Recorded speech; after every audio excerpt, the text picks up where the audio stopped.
Om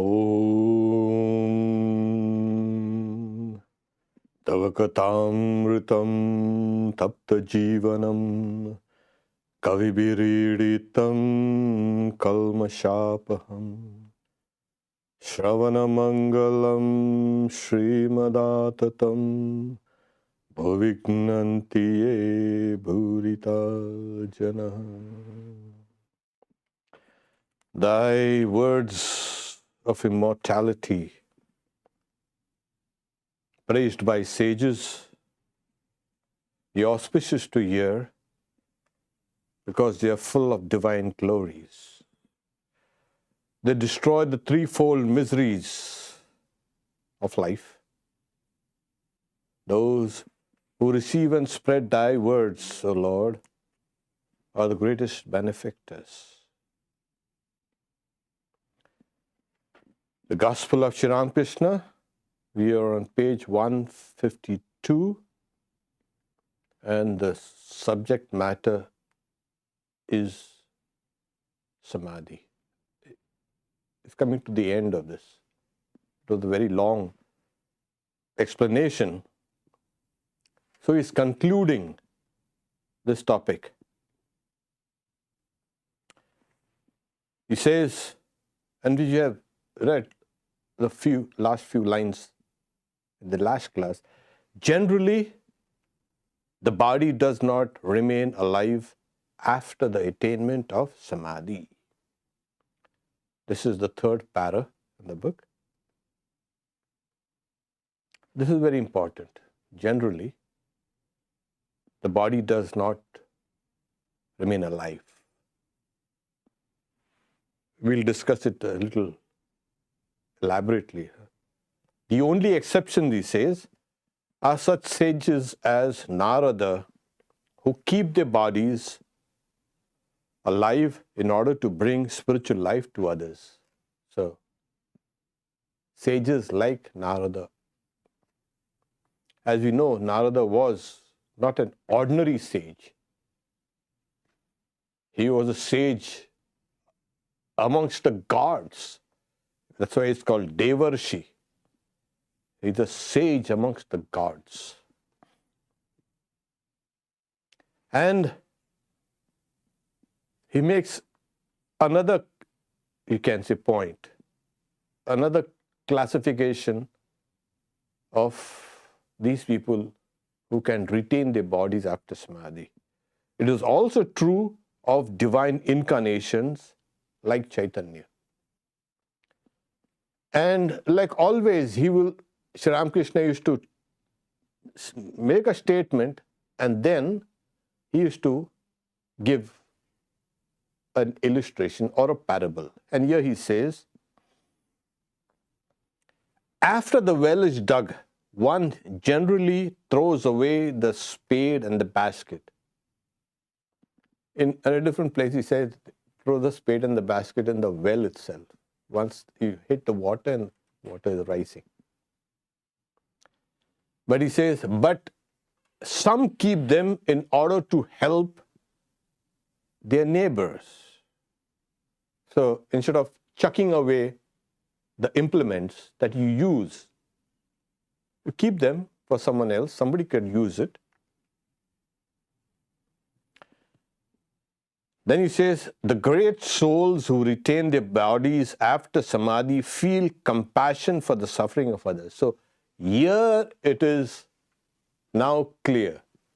Why do they retain their bodies? Out of compassion. See, they have completed their task, and somewhere before the real spiritual journey began, they were endowed with compassion. Before, you mean before beginning the journey? Yes, when they are born and when they're children, they exhibit great compassion. It does not come suddenly. This great compassion is a dominant theme in their lives. Everything else is not only subject, but every action and thoughts and word serves only this compassion which is in them. And when they get into the spiritual life and then they get into samadhi, etc., these spiritual impressions, along with compassion, they become, as they say, the force that can keep the body alive. Otherwise, it doesn't happen. There are some people who are completely detached. That's good, completely. These souls, it's very difficult for them to retain the body because there's nothing. They see the illusory nature of the world long before they have undertaken spiritual disciplines. And what will you do with this world of illusion? Yeah. So he said, generally, the body does not remain alive after the attainment of samadhi. Now, the samadhi, there are various grades of samadhi. Various grades. And from the lowest, as you keep on ascending to higher and higher ones, the absorption is deeper. That is absorption in what? The absorption in your higher mind. Now this higher mind is, as it were, dead for you and for all of us. Like, what do you mean? Like when you go to sleep, your conscious mind is in a way dead. In that sense, I say. So this higher mind is kind of now dead or dormant. Dormant, I think, is a better word than instead of using the word dead. Sleeping. That's why they say, that the serpent of Kundalini, it means symbolically, is sleeping. That is, your entire spiritual potential is sleeping, is dormant. So as you keep on awakening these ones, then you're slowly, this samadhi, etc., and now it's become a great business everywhere around, to speak and to sell samadhi. Yeah, it's a good product. It's a good selling point. And people of all classes are now, wow, hey, yeah, this has become commercialized, this word. But it does not appear in the conscious mind at all. I mean, this conscious mind, these things will unravel and open only as you ascend into the higher mind, which also there's another word for that, is called super consciousness. So, but again, here there are various layers. So as you keep on going, imagine as your energies are getting focused and rising. It's like, I was just thinking how to explain this thing. Suppose you have a pond, and due to some force, say force X, the entire water in that pond rises like in a column. And if that force is not to X is not strong enough, all the water will come in a big splash and it will create more problems. So people who get into these states like true kirtan or something like that, there's a great upheaval and then a great crashing down. That kind of, we don't want that. That is not yoga samadhi at all. Because the commentator, Vyasa, in his commentary on this sutra, Yogas chitta vritti nirodha.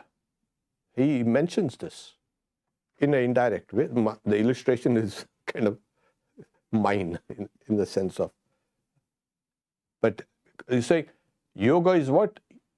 Yoga is samadhi. Yes.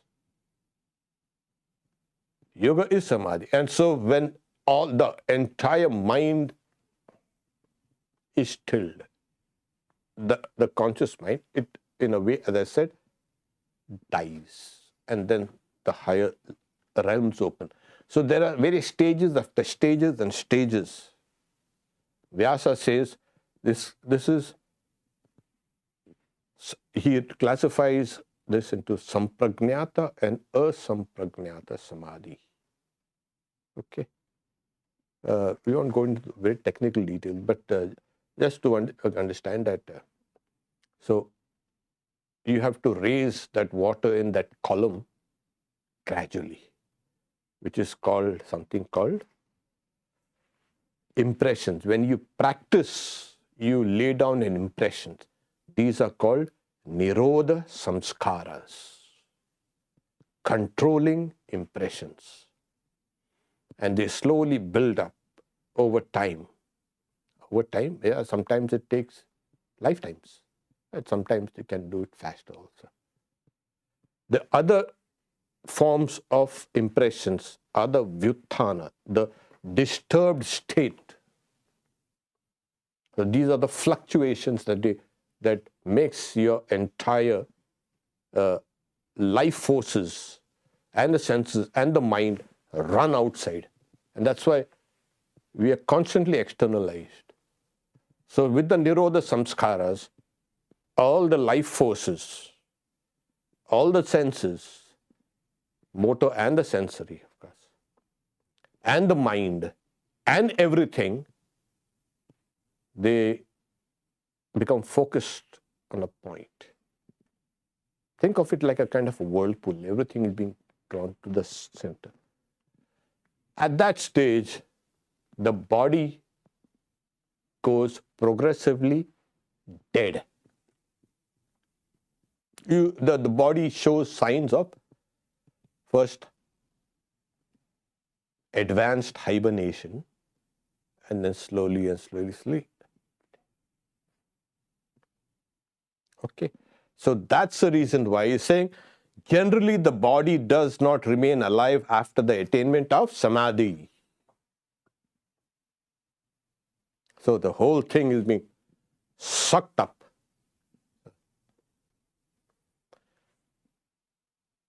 And then he keeps on explaining further.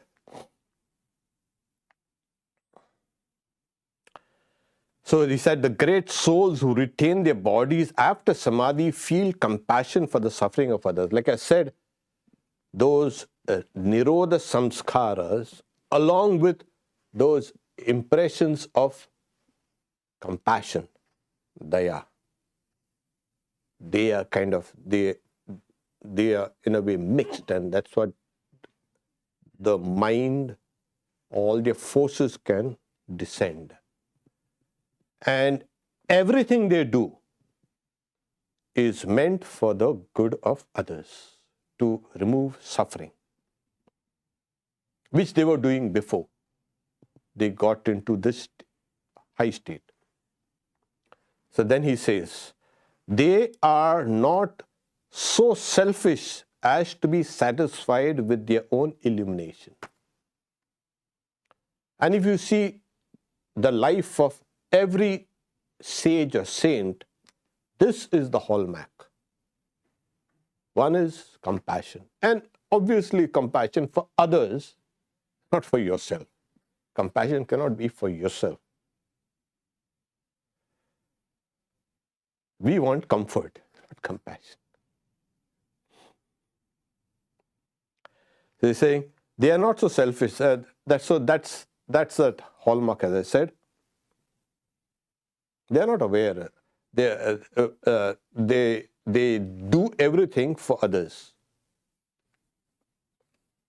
Swamiji says, Buddha, he never did anything for himself. Why is he great? Because of this. Since when? Since he was young only. It's not that after he became hero, he was doing it for others. No, he was doing it before. Then Sri Ramakrishna, he shows the opposite picture, The one side is selfish, not so selfish, the unselfish and the selfish, in his own humorous way. You are well aware of the nature of selfish people. Everybody is aware. But you see how Sri Ramakrishna takes it to a totally a different level. If you ask them to spit in a particular place, they won't. Lest it should do you good.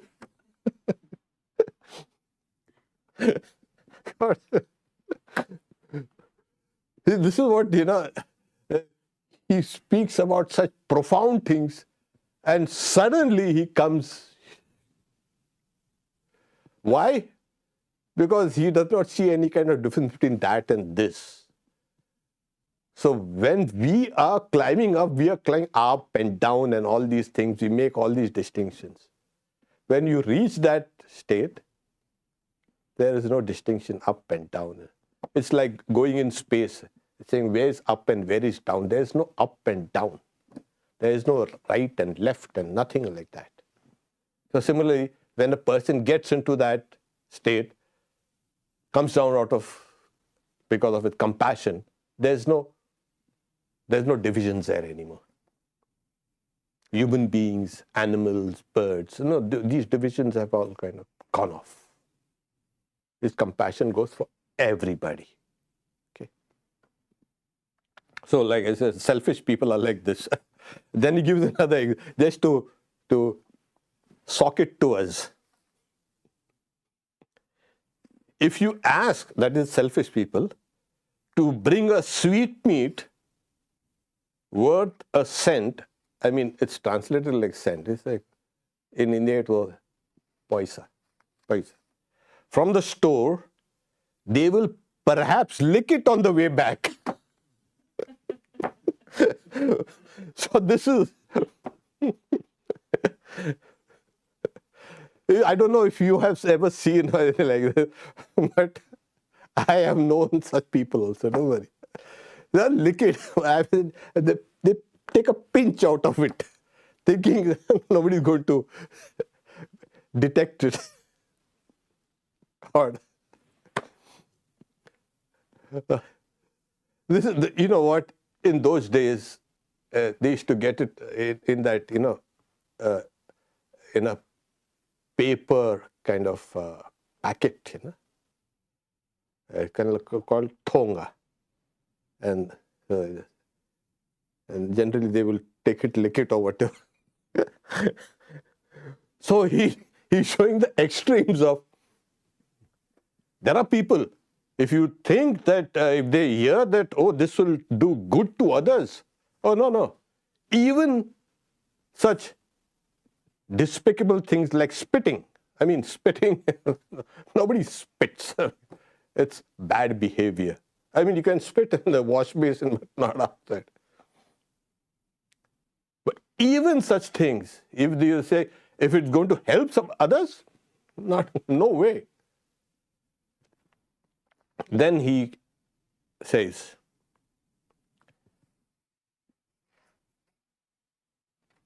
he's speaking about now those sages and those incarnations, the exceptional ones who kind of come down, But the manifestation of divine power are different in different beings. Ordinary souls are afraid to teach others. This is very important.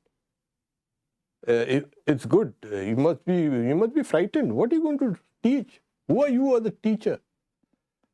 Sri Ramakrishna used to ask his pandits, have you got chapras? Have you got a stamp of authority to teach?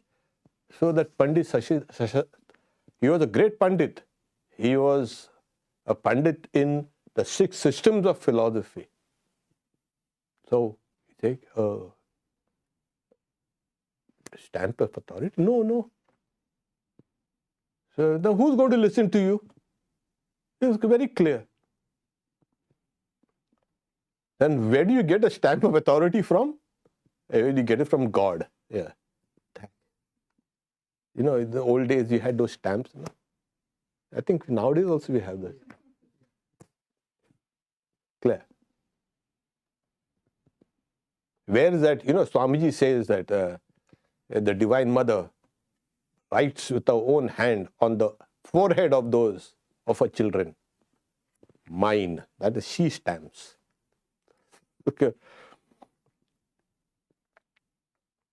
Then he gives, again, like he said, he illustrates, or what he says, he illustrates on a piece of worthless timber may itself somehow float across the water, but it sinks even under the weight of a bird. Now, ordinary souls, they are teachers. They don't have that inner strength to lift others. And this is what, it's not just teachers, these preachers. We're not talking about these things. Sri Ramakrishna means those souls who have got some kind of illumination. They don't have the strength to carry others. They may have their watered down, diluted illumination, or maybe they may not have also.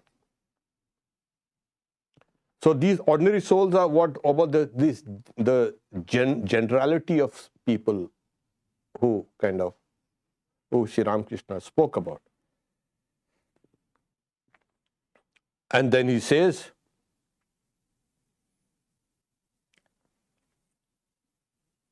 sages like Narada, all these, are like the heavy log of wood which not only floats on the water, but also can carry men and cow and even elephants. Yeah, so here it is. So this was one of his recurring examples. You are staying on the banks of the Ganges. You see, you are seeing things floating, and then those who have lived on the banks of the river, especially in India, we got all the float salmon, jet salmon, plenty of things. And some birds come and kind of say. So here, this is, I think, clear. So these people don't, the ordinary people, they don't have the strength to lift others. You know, there are some people who will give you realization. You pay $5,000 and they'll give you, okay, all right. So beware of that. To Shivnath and the other Brahman, Shivnath Shastris, he's saying, can you tell me why you dwell so much on the powers and glories of God? I asked the same thing to Keshav. Now, you must understand, it's not that Sri Ramakrishna is speaking like against this thing. At times, Sri Ramakrishna himself has spoken about the powers and the glories of God. But the context here is Samadhi. He's explaining. So, what happens is, only in the extreme cases, like I said, that Nirodha Samskara, that immense renunciation, that Tyaga, when you have that and your life forces are being pulled inside, then you don't bother about the powers and the glories of this creation and God, etc. So you must understand the context. He is not against this. And because what happens is, for many people, religion means miracles. If there are no miracles, there's no religion at all. But you cannot have any power. What kind of power you have? Swami Vivekananda, when he was here in the US, I think it was in one of those Midwest cities. show us a miracle or shut up. They wanted miracles. The people want miracles. That is religion. So somebody got cured, they prayed, they have become religious. Religion is completely outside this kind of these things. Especially when you have in this particular topic here, there's only in the extreme cases of tyaga and vairagya, that is detachment and dispassion. When you have cultivated this over the years and over years, then you don't bother about the glories and the powers of God. So one day Keshav and his party came to the temple garden at Dakshineshwar. I told them that I wanted to hear how they lectured. Yeah. And you see, he wasn't an ordinary kind of speaker. You're the religious teacher. He had, Sri Ramakrishna himself said that I saw him, while meditating, that his was the only float that had sunk. That is, the fish had caught the bait and was pulling at it. So, and the rest were all just floating about. And then about him also, he said I saw him with all his glory, like sitting like a peacock amongst all these guys. So he had these powers. One, let's not go to make a comparison, as Sri Ramakrishna himself says, but then he had that some power, divine manifestation. So he could lecture, and he created a sensation when he used to lecture. People, young people especially, were attracted to him. He even dined with the Queen of Victoria, and he had made a great name there, in London also. So he spoke well. I went into a trance, that is Bhava Samadhi. Saying, now on the courtyard of the bathing ghat, that is, as the Ganges is there and there's a flight of steps that lead up, that place is called a Chandni. The place is still there. Anybody sees a picture of Dakshineshwar from the side of the Ganges, you will see that particular area first.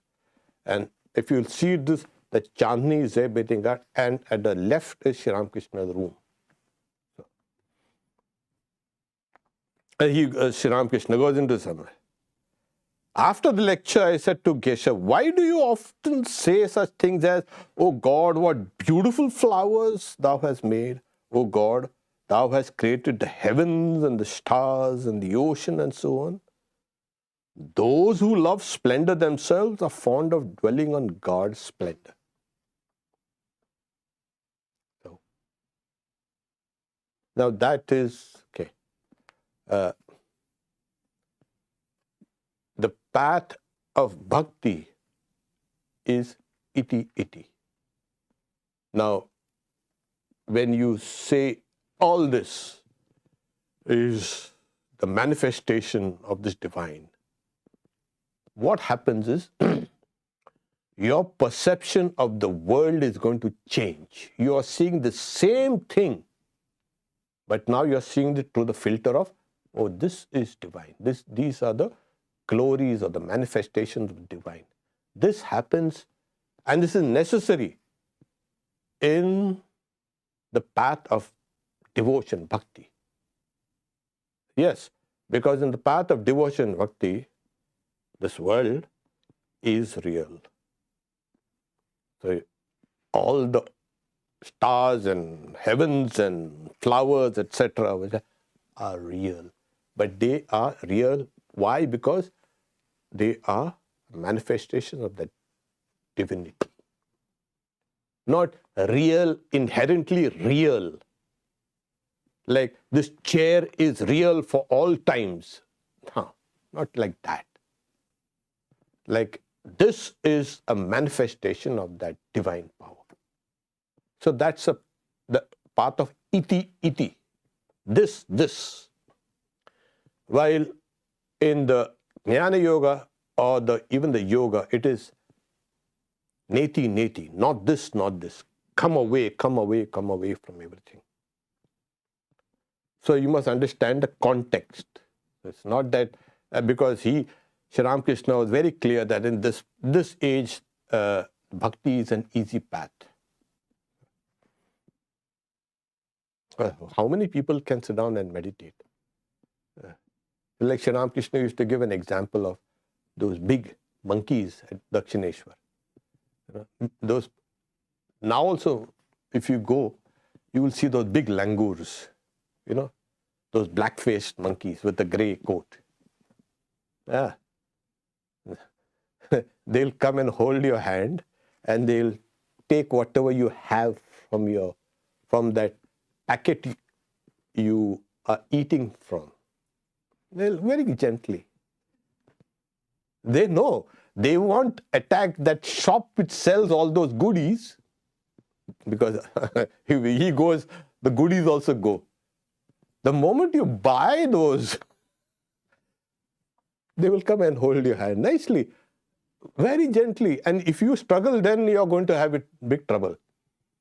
So when you see them sitting on the tree, those trees are in that old Panchavati. Most of those trees are dead. There's one somehow kind of withered and surviving somehow. They want to revive that grove of 5 trees.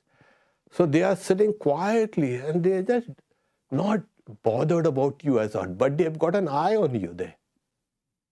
And they are looking so detached. And then the moment you buy that, they're going to come. Very gently. You think so quiet and nice and calm there.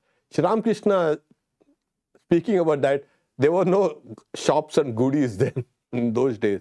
They used to sit down quietly as if they are meditating. And then, but they are thinking on whose roof are those gourd plants growing with gourds. And with a big whoo, they will leap from where they are sitting and go down to the places, these rooftops, where these gourd plants are. So it's like our meditation is like that, sitting down, but everything what's happening, the whole world is inside there. For such people, Sri Ramakrishna said, you keep on doing bhakti yoga. Well, like I said, in this context, it means simple as the reality of the world is ascribed to God's divinity, not to the world's inherent intrinsic reality. Okay? Because everybody knows, you can see. Those who are a little older, they can see how things change. Nothing is still. So we stop here for today. If we have any questions, we can take them. There are no questions. There are only pranams here. So,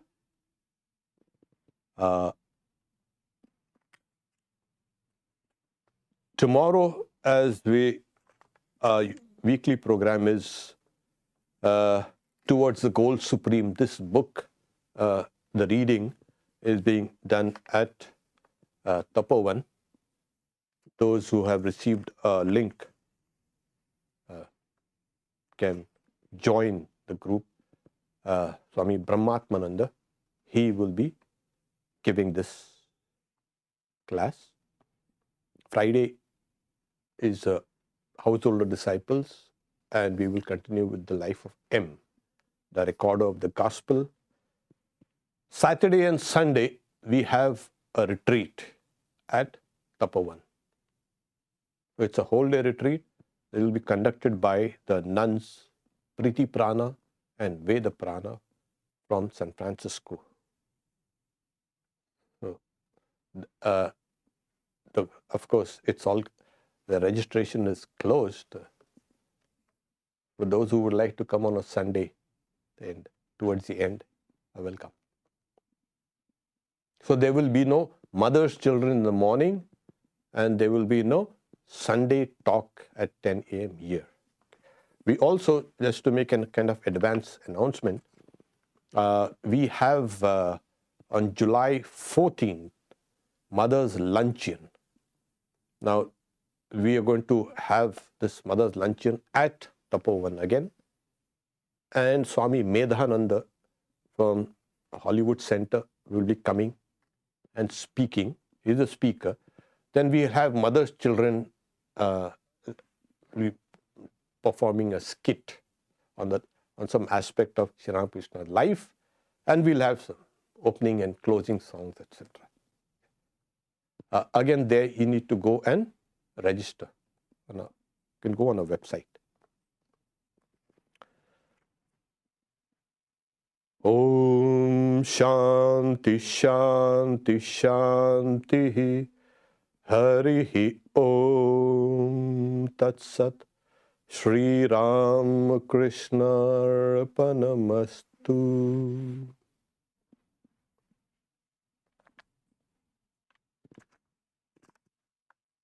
I hope there are no questions here.